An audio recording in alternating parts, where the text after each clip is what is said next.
As Indiana's education station, we're taking time to touch base with area school leaders as they're settling into a new year.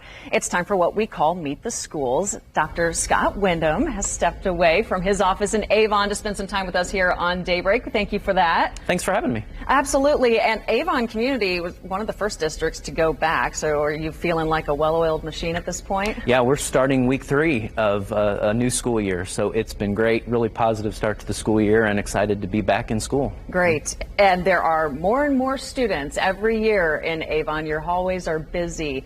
How do you work as you look into a new school year to adjust to growing enrollment?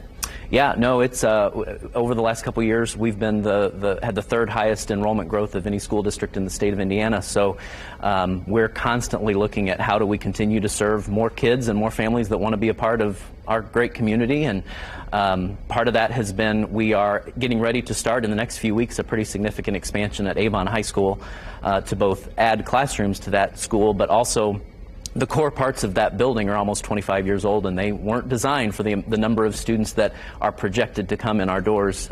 So significant project at the high school, and then we're also looking at projects to expand one of our elementaries that we haven't touched yet. And so just continuing to be creative in how do we meet the needs of a community that's really growing. That's always exciting for students to see changes and then be the first of their peers to experience a new classroom or a new wing of a building. So that's always good. Of course, now part of the growth does require more staff, and unfortunately, like many districts, I know you have openings still going into 3 weeks of the school year amid a statewide teacher shortage.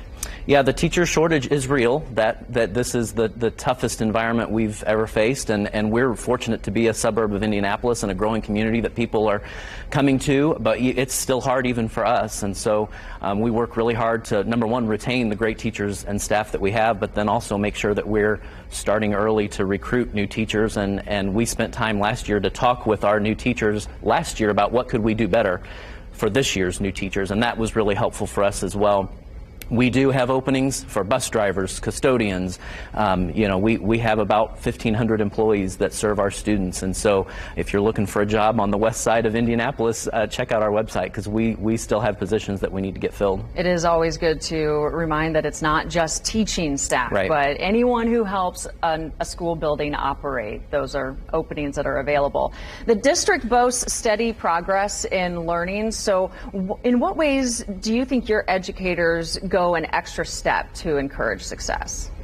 Yeah, we've seen, especially coming out of a challenging couple of years with COVID, we've seen our teachers just really go above and beyond to help kids and fill in gaps that maybe kids develop that weren't there a couple of years ago. And so we have built in time every week for our teachers to collaborate with one another and help one another in supporting the needs of their students, and we're seeing that that's really paying off in student learning. And so that's also a piece of teacher retention, is that teaching is a hard job and you can't do it by yourself. So we've tried to build in some structures within our district from preschool all the way through the high school where teachers can support one another in addressing some of those student learning gains that we need to see. Sounds like a great team effort. Yeah, absolutely. Dr. Scott Wyndham leading the way. Thank you so much for coming on Daybreak. Thanks for having me.